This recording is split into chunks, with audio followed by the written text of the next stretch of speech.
Hola, hola, aquí les traigo un nuevo video de anatomía dental, en este caso que vendría a ser la continuación del primer molar superior izquierdo. Nos habíamos quedado en la cara vestibular, lo voy a hacer súper rápido para que no se aburran. Antes de empezar el video, quería mandar un saludo para 3 de mis suscriptoras, para Madeleine, para Judith y para mi amiga Marcela. Entonces, vamos a hacer súper rápido el video. Nos habíamos quedado en la porción coronaria sí, pero en la cara vestibular. Ahora hay que escribir la cara palatina. Ahí teníamos nuestra cara palatina. Esto vendría a ser el lado mesial y esto distal. Vamos a poder ver que primero tiene forma de trapecio, al igual que el lado vestibular, pero en este caso vendría a ser mucho más exagerado, o un trapecio mucho más exagerado que el lado vestibular, donde la base menor corresponde hacia cervical, que vendría a ser más agudo que el lado vestibular, y la base mayor que corresponde hacia el lado oclusal, que vendría a ser mucho más amplio que el lado vestibular. Entonces vamos a escribir, primero vamos a empezar por los lados proximales. A diferencia del lado vestibular o la cara vestibular, vamos a poder ver que estas caras proximales, tanto mesial y distal, son mucho más convexas, o son convexas en toda su extensión, como podemos ver.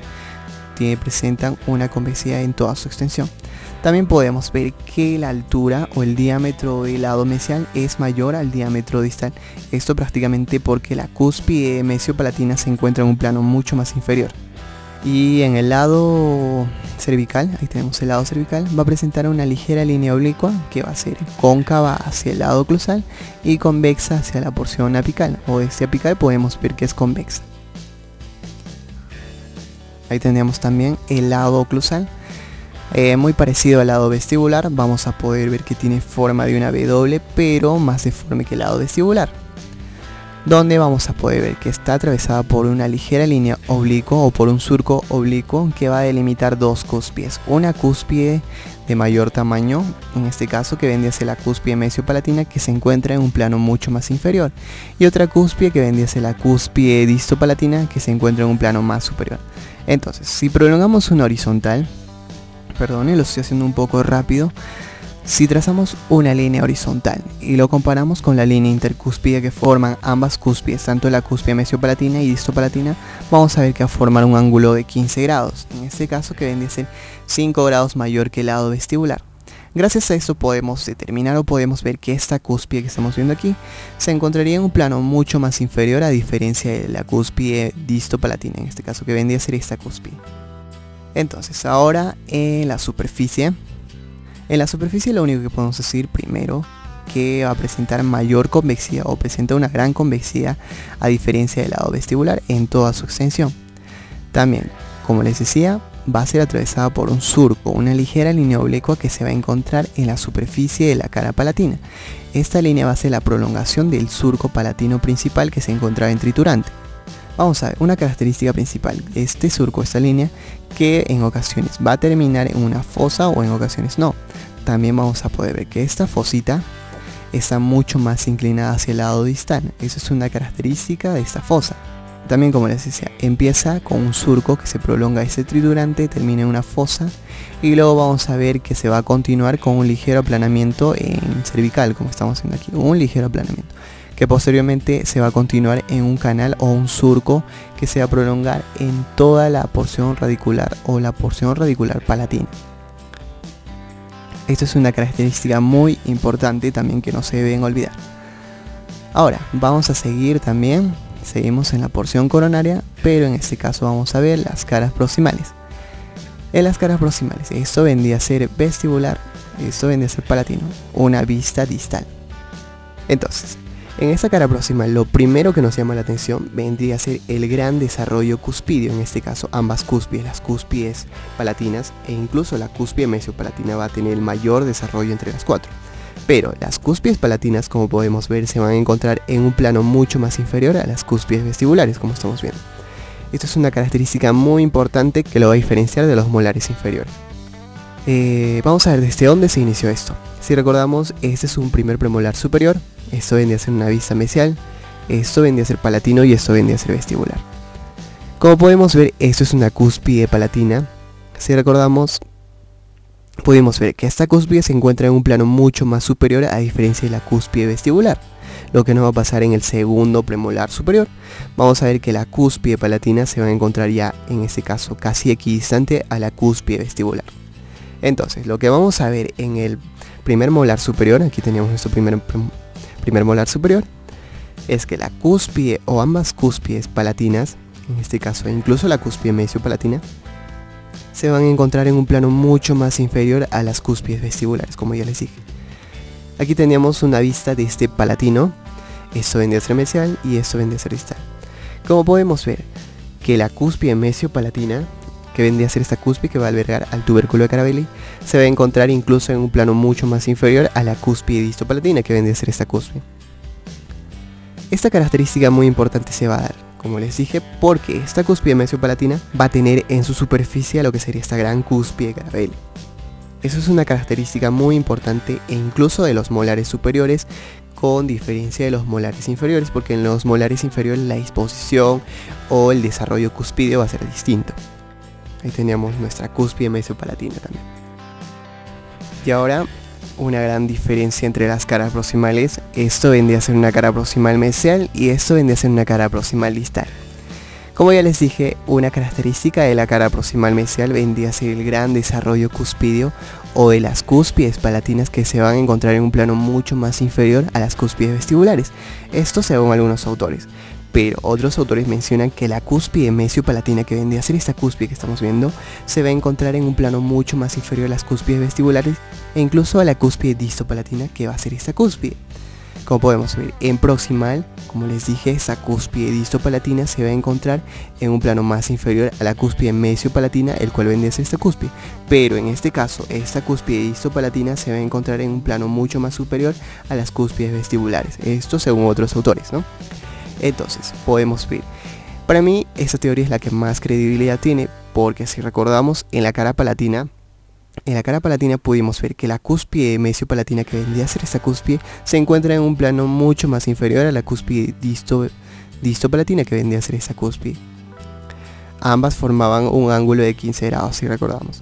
Entonces, gracias a esto podemos darle credibilidad a que la cúspide mesiopalatina se encuentra en un plano mucho más inferior de todas las cúspides, y la cúspide distopalatina se va a encontrar en un plano más superior a las cúspides vestibulares, pero en este caso se vendría a encontrar en un plano mucho más superior también incluso que la cúspide mesiopalatina, del cual estamos viendo aquí.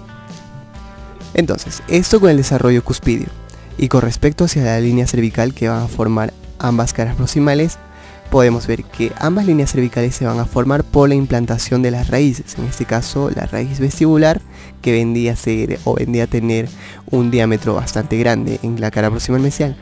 En distal podemos ver que no tiene esta disposición, porque esta es la raíz vestibular, vestíbulo distal en este caso.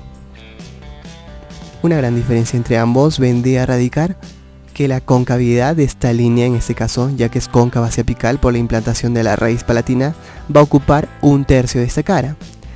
Y la concavidad que va a formar la implantación de la raíz, en este caso mesiovestibular, va a formar una concavidad que ocupa 2/3 de toda esa cara. Esto no va a pasar en distal. En distal, como podemos ver, tenemos una raíz distovestibular mucho más delgada, en este caso a diferencia de la raíz mesiovestibular. Entonces, gracias a esto podemos ver que ambas raíces o la concavidad que van a formar ambas raíces son muy equidistantes o van a tener casi el mismo tamaño. En ocasiones tienen las características muy parecidas, con las mismas disposiciones en las cuales formaba la línea cervical. Y ahora en la superficie, para terminar, en distal podemos ver que es convexa en toda su extensión, no hay irregularidades. Y en mesial vamos a poder ver dos convexidades, una convexidad de pequeño calibre que va a ocupar o va a estar dada gracias a la convexidad que va a formar la quinta cúspide o la cúspide de Carabelli, y otra convexidad que va a estar dada en toda la superficie de esa cara. Entonces, esa cara proximal va a sufrir irregularidades, ya que no va a ser convexa en toda su extensión, sino que va a tener algunas irregularidades gracias a la implantación del tubérculo de Carabelli. Ahora, ya casi para terminar el video, vamos a hablar de la porción radicular. Esa vendría a ser la porción radicular, solo lo que estamos sombreando ahora. Ya hablamos de la porción coronaria, ya no nos importa ahora, solo estamos hablando de la porción radicular, pero nos hay que ubicar. Esto vendría a ser mesial, distal, y esta vendría a ser una cara palatina. En las raíces, lo primero que podemos decir es que el primer molar superior va a tener unas raíces muy potentes, como estamos viendo aquí. una característica principal de las raíces en el primer molar superior, cabe recalcar que sus raíces se van a abrir un poco más, o en este caso van a diverger hacia apical. A diferencia del segundo molar superior, van a tener sus raíces un poco más comprimidas o más acercadas hacia el centro en este caso. Ahora, primero hablando de esta raíz, la raíz palatina, podemos ver que tiene forma de un cono. Como estamos viendo, definitivamente tiene forma de un cono. Esa raíz va a tener un surco o una canaleta en el tercio cervical, como estamos viendo aquí, pero eso no quiere decir que no se prolongue en la porción radicular. Algunos autores mencionan que se va a encontrar esa canaleta en el tercio cervical, o solo su mayor profundidad en este caso se va a encontrar en el tercio cervical, pero sí pueda tener una prolongación en toda su superficie radicular. Esa canaleta se va a dar por la prolongación del surco que venía en triturante con una dirección oblicua, que en ocasiones terminaba en fosa y en ocasiones no es muy definitivo, como estamos haciendo en el lado vestibular. Luego se continúa con un ligero aplanamiento que posteriormente se continúa en una canaleta en el tercio cervical. En esa raíz podemos decir también que tiene su mayor diámetro, que es una diferencia que lo va a distinguir de las raíces vestibulares. Tiene su mayor diámetro en sentido mesio-distal, como estamos haciendo aquí. Además vamos a poder ver que todas las caras de esta porción radicular palatina van a ser convexas en toda su extensión, a excepción de esta cara palatina, el cual va a tener una canaleta o un surco que vendría a ser la prolongación del surco en triturante. Ahora, las raíces vestibulares, a ver las cuales las tenemos aquí, estas vendrían a ser las raíces vestibulares. Esta vendría a ser una raíz mesio-vestibular, esta vendría a ser una raíz disto-vestibular. Esta raíz disto-vestibular vamos a ver primero que tiene un menor diámetro o tiene menor volumen que la raíz mesio-vestibular, el cual estamos viendo en la parte posterior. Además de esto podemos decir que ambas raíces, la raíz mesio-vestibular y la raíz disto-vestibular que se encuentran en la parte posterior, van a tener un mayor diámetro, ese vendría a ser el límite entre ambas raíces, van a tener un mayor diámetro en sentido vestíbulo-palatino. A diferencia de la raíz palatina, esta tenía un mayor diámetro en sentido mesio-distal. Ahora estas raíces vestibulares tienen su mayor diámetro en sentido vestíbulo-palatino, como estamos viendo acá, tienen su mayor diámetro. Ambas raíces, no solo esta raíz. Ahora, para repetir esto, visto este apical, vamos a ver de nuevo, esta vendría a ser la raíz palatina, es una raíz muy potente, tiene su mayor diámetro en sentido mesio-distal, además como les decía es convexa en toda su extensión hacia vestibular y hacia sus lados proximales. Pero en su lado palatino, como podemos ver en el otro lado, tenía una canaleta o un surco el cual se prolongaba o era la prolongación del surco que venía de este triturante. Ahora, las raíces vestibulares, como estamos viendo aquí, vendrían a ser unas raíces que tienen un diámetro, a diferencia de la raíz palatina, esas la van a tener un mayor diámetro en sentido vestíbulo palatino, como estamos viendo acá, son unas raíces con mayor diámetro en sentido vestíbulo palatino. Además de esto, esas raíces son convexas en toda su extensión, como estamos viendo aquí, pero van a tener una canaleta en los espacios interradiculares, ambos, o en ocasiones solo un ligero aplanamiento. También podemos ver aquí las foraminas apicales, en vestibular 2 foraminas apicales, en palatino solo 1 porque solo va a alimentar una sola raíz por donde va a pasar todo el contenido vasculonervioso. Si lo vemos desde apical, como estamos viendo aquí, desde la parte superior tiene un aspecto de una pirámide o un triángulo. También la delimitación de cada una de estas raíces va a formar una especie de una Y en la raíz, como estamos viendo aquí. Y ahora, para terminar el video, ya hemos hablado primero de la porción coronaria, hemos escrito las caras vestibulares, o sea las caras libres, las caras proximales, y hemos escrito también la porción radicular. Ahora, para terminar el video, teníamos la relación coronorradicular. Entonces, aquí tendríamos una vista vestibular, esto vendría a ser mesial y esto vendría a ser distal. Entonces, ¿qué podemos decir aquí? Vamos a tener una raíz palatina vista desde vestibular, lo he pintado de rojo. Aquí tendríamos el eje mayor del diente. Entonces, esta raíz palatina con respecto hacia el eje mayor del diente, vamos a ver que tiene una leve inclinación hacia el lado distal. O tiene una dirección disto-palatinizada, porque también en palatino vamos a ver que está fuertemente inclinado hacia el lado palatino. También vamos a tener dos raíces vestibulares, una raíz mesio-vestibular y una raíz disto-vestibular. La raíz mesio-vestibular, como estamos viendo aquí en la imagen, tiene dos porciones, una porción cervical y una porción apical. O en todo caso lo vamos a dividir en tercios, ya que es más entendible. Un tercio apical, un tercio medio y un tercio cervical. Entonces, el tercio medio y el tercio cervical vamos a ver que tiene una dirección inclinada, en todo caso se aleja del eje mayor del diente, este vendría a ser el eje mayor del diente. Y en un tercio apical, vamos a ver que el tercio apical cambia su dirección drásticamente y está más inclinada hacia el lado distal. O en todo caso va a converger con el eje mayor del diente, como estamos viendo aquí. Y de la raíz distovestibular, el cual tenemos aquí, no podemos hablar gran cosa, solo les puedo decir que tiene una dirección inclinada hacia el lado distal, o en todo caso se aleja del eje mayor del diente. Pero una característica de eso, a diferencia del lado vestibular o a diferencia de la raíz mesiovestibular, es que esta raíz solo mantiene una dirección, como estamos viendo aquí. Aquí tendríamos las tres raíces, una raíz mesiovestibular, una raíz distovestibular y una raíz palatina. La raíz palatina y la raíz vestibular, visto desde esta vista vestibular, vamos a ver que tienen una dirección hacia distal o están levemente inclinados hacia el lado distal.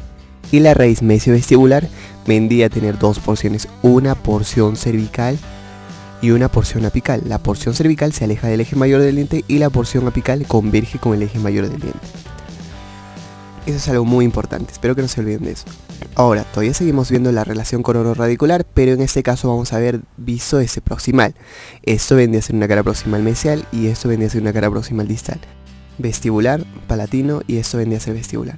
Entonces, desde esta cara vamos a poder ver de la misma forma que el lado vestibular, vamos a tener una raíz potente que es la raíz palatina. Esta raíz palatina vamos a ver que de la misma forma que la raíz mesiovestibular, esta raíz va a tener dos porciones, una porción apical y otra porción cervical. O en todo caso, para métodos de estudio que es mucho más entendido, va a tener tres tercios, un tercio apical, un tercio medio y un tercio cervical, de la misma forma en el lado mesial también. Tanto el tercio medio y el tercio cervical vamos a ver que se alejan del eje mayor del diente, como estamos viendo, o tienen una dirección palatinizada, que es mucho más inclinada del cual estamos viendo en el lado vestibular. Y un tercio apical, el cual estamos viendo aquí, que vendría a ser paralelo a la vertical, como estamos viendo, o también vendría a ser paralelo al eje mayor del diente, o solo tiene una dirección recta, como estamos viendo, de la misma forma en el lado mesial. Ambos tienen la misma disposición. Entonces, les repito, la raíz palatina tiene dos porciones, una porción cervical. En este caso, esa porción cervical estaría compuesta por un tercio medio y un tercio cervical, y una porción apical. La porción cervical se aleja del eje mayor del diente, como estamos viendo, y la porción apical se mantiene paralelo al eje mayor del diente, o en todo caso se mantiene en la misma disposición que la vertical en este caso. También tenemos dos raíces vestibulares, una raíz mesiovestibular y una raíz distovestibular. Estas raíces están colocadas perpendicularmente sobre el eje mayor de la corona en este caso. También podemos ver que la raíz mesiovestibular, que vendría a ser esta raíz, es una raíz mucho más voluminosa a diferencia de la raíz distovestibular, como ya les mencioné antes. Esto gracias a la gran implantación que tiene sobre la corona. ¿Cómo podemos comprobar esto? Visto desde distal, vamos a ver la raíz mesiovestibular, en este caso se puede observar también desde distal, ya que ocupa una gran área como estamos viendo. Pero esto no quiere decir que esta raíz, la raíz distovestibular, sea una raíz en ocasiones de mayor diámetro que la raíz mesiovestibular. Entonces, yo creo que eso vendría a ser todo con el primer molar superior. Espero que el video les haya gustado, que se haya entendido. Si tienen alguna duda, comenten. Antes de terminar el video, quería recargarles algo muy importante. Las raíces del primer molar superior son unas raíces mucho más divergentes hacia apical, se abren un poco más. Y las raíces del segundo molar superior van a ser unas raíces mucho más juntas en todo caso, que son unas raíces mucho más convergentes que esas raíces que las cuales vemos en el primer molar superior. Entonces, esa es una característica muy importante que no se tienen que olvidar. Bueno, ese fue el video de hoy, es la segunda parte, aunque en ocasiones suelen decir que las segundas partes, bueno, no pegan tanto como la primera, espero que es así. Ahí les traigo unas fotos que tomé hace más o menos unas 4 semanas o 3. Me fui a pasear, es un lugar muy bonito. Antes de terminar el video quería mandar un saludo a algunos de mis suscriptores. Para Juan, Juber, Michael, Abigail, que nos escribe desde Ecuador, y para Alejandra. Espero que el video les haya gustado, apóyenme con un me gusta, suscríbanse si quieren recibir cada vez más contenido mío. Y gracias. Totales.